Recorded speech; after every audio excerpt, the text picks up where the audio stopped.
처녀에 대하여는 내가 주께 받은 계명이 없으되 주의 자비하심을 받아서 충성스러운 자가 된 내가 의견을 말하노니 내 생각에는 이것이 좋으니 곧 임박한 환난으로 말미암아 사람이 그냥 지내는 것이 좋으니라. 네가 아내에게 매였느냐 노이기를 구하지 말며 아내에게서 노였느냐 아내를 구하지 말라. 그러나 장가 가도 죄 짓는 것이 아니요 처녀가 시집 가도 죄 짓는 것이 아니로되 이런 이들은 육신에 고난이 있으리니 나는 너희를 아끼노라. 형제들아 내가 이 말을 하노니 그때가 단축하여진 고로 이후부터 안에 있는 자들은 없는 자 같이 하며 우는 자들은 울지 않는 자 같이 하며 기쁜 자들은 기쁘지 않은 자 같이 하며 매매하는 자들은 없는 자 같이 하며 세상 물건을 쓰는 자들은 다 쓰지 못하는 자 같이 하라. 이 세상의 외형은 지나감이니라. 너희가 염려 없기를 원하노라. 장가 가지 않은 자는 주의 일을 염려하여 어찌하여야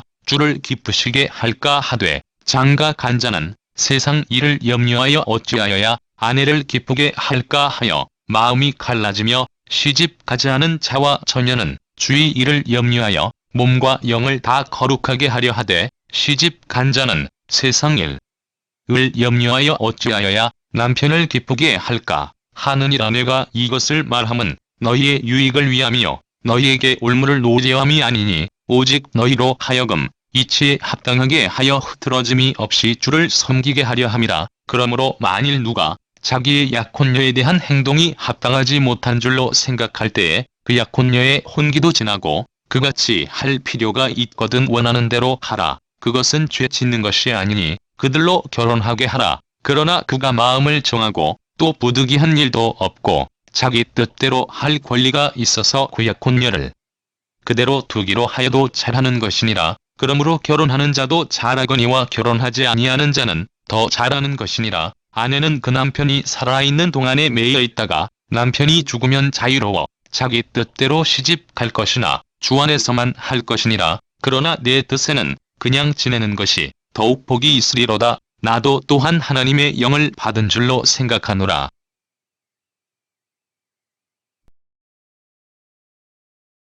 오늘은 약혼과 결혼을 앞둔 사람을 위한 교훈이라고 하는 제목으로 함께 은혜를 나누고자 합니다. 오늘 말씀은 바울이 결혼하지 않은 사람들을 향하여 주고 있는 교훈의 내용입니다. 하나님께서는 분명 사람이 독초하는 것이 좋지 못하다고 말씀하시며 돕는 배필로서 남자에게 여자를 창조하여 주셔서 결혼 제도를 만드셨습니다.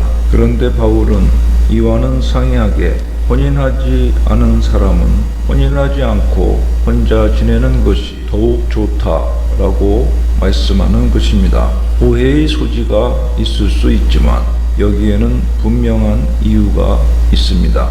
바울은 결혼보다 더 인간에게 중요하고 인생에 있어서 시급한 일이 있음을 깨닫고 있었기 때문에 이러한 권면을 한 것으로 볼 수 있습니다.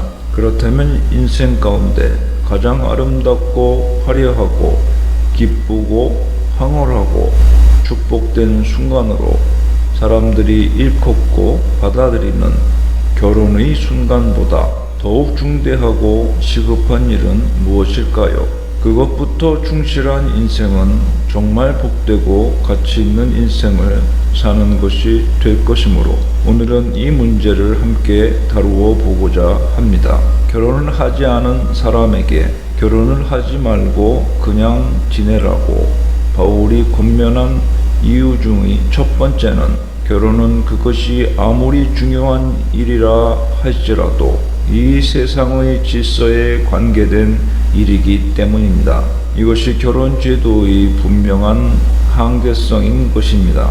요즘에는 잘 사용되지 않는 것으로 알지만 과거부터 수십 년 동안 결혼 예식마다 주례사에 빠짐없이 상투적으로 들어갔던 말이 있는데 그것은 검은 머리가 팥뿌리가 될 때까지 라는 말입니다.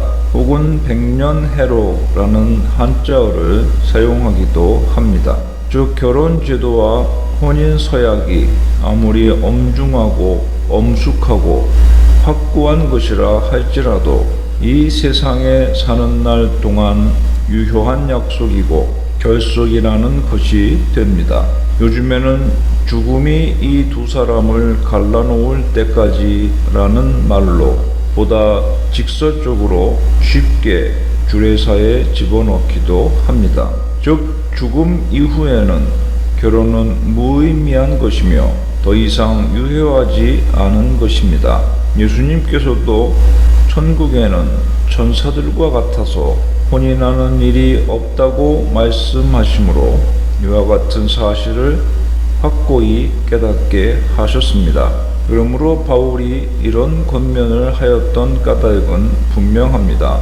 당시 세상의 거의 모든 사람들은 이 세상의 일에만 관심과 소망을 두고 살았지만 바울에게 있어서 이 세상은 나그네와 같이 순간 지나가는 인생일 뿐이요 그 가운데 하나님께서 맡기신 사명을 감당하라고 주신 귀중한 기회인 셈이며 자신이 영원히 참되고 누려야 할 본향은 이 땅이 아니라 저 천국임을 깨닫고 그곳을 향하여 그곳에서 주님께서 자신에게 주실 상급을 향하여 주님의 칭찬을 향하여 달려가는 인생을 살고 있었기 때문입니다. 서로 힘을 북돋아 주며 도와주며 함께 달릴 수 있는 배우자가 있다면 더욱 힘이 되고 위로가 되고 즐거운 일이겠으나 항상 그런 경우만 있는 것은 아니고 혼자보다 더욱더 달리기에 곤란을 겪게 만드는 비신앙인 배우자를 만날 가능성도 있기 때문입니다. 이렇게 되면 사람은 하나님을 기쁘시게 하기 위해 살아가던 열정적 신앙의 젊은이였다 하여도 일단 혼인하면 자신의 아내를 기쁘게 하기 위하여 살게 될 것이므로 이미 마음이 나뉘어 하나님을 위하여 충성하며 하나님께서 자신에게 맡기신 사명을 감당하는 일에 소홀하게 되기 쉬운 것입니다. 그렇다고 천국에서 그 배우자와 함께 살게 될 것도 아니며 함께 산다 하여도 가정의 개념이 없고 내 아내, 내 남편의 배우자 개념이 존재하지 않는 천국에서의 삶에 아무런 유익이 되지 못하고 장애 요인이 될 수 있다는 것입니다. 그렇다면 이런 경우 보다 더욱 손해보고 스스로 받을 상을 포기하거나 감소시켜 버리는 안타까운 경우가 또 어디 있을 수 있겠습니까? 즉 결혼을 하면 주님을 섬기는 일에 방해가 되는 잡념의 산만함이 존재하게 된다는 것입니다. 더욱이 때가 단축하여졌다라는 선언과 함께 사람들이 그동안 예상하던 것보다 훨씬 주님 오실 날, 즉 세상의 마지막이 가까워 왔다는 것입니다. 또한 너희가 이 시기를 알거니와 자대가 깰 때가 벌써 되었으니 이는 이제 우리의 구원이 처음 믿을 때보다 가까웠음이니라. 또한 너희가 이 시기를 알거니와 이것은 종말의 때를 염두에 두고 주어진 인생의 길을 걸어갈 때 무엇이 과연 더 중요한 문제인가 라는 시대의식을 가져야 하며 이렇게 생각하게 될 때에 결혼은 주님을 섬기는 일보다 즉 신앙보다 우선시 될 수 없고 우선시 되어서는 안 될 일이라는 것을 알 수 있습니다.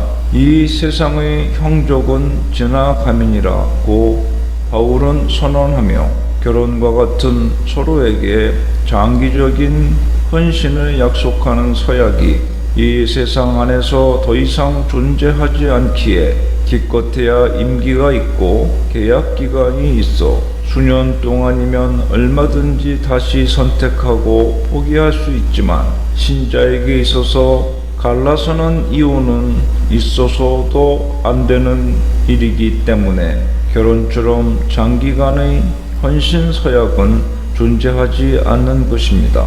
그러므로 하나님을 섬기는 시간만큼 긴 결혼의 서약을 하나님을 섬기는 일 다음으로 우선순위에 두어야 한다는 것입니다. 이런 점에서 불신 결혼은 다시 한번 하나님의 뜻에 어긋나는 불충이며 자신의 인생에 손해보는 어리석은 일임을 깨닫게 되어집니다. 또한 이런 이들은 육신의 고난이 있으리니 나는 너희를 아끼노라고 바울은 말씀합니다. 결혼한 그리스도인은 하나님을 기쁘시게 하는데 마땅히 온 마음을 집중하기보다는 배우자를 어떻게 기쁘게 할까 고려해야만 하기 때문에 그것이 자신에게 올무가 되고 고삐가 되어서 결국은 고난을 당하게 될 수 있다는 것입니다. 신앙적으로 하나가 되지 못하고 하나님께 받은 사명을 공유하고 이해하고 도울 수 있는 마음이나 깨달음이 전혀 없는 배우자를 만나게 된다는 것은 그리스도인에게 있어서 고삐와 같이 육체의 고된 노동의 삶 그 이상의 것이 못 될 것입니다.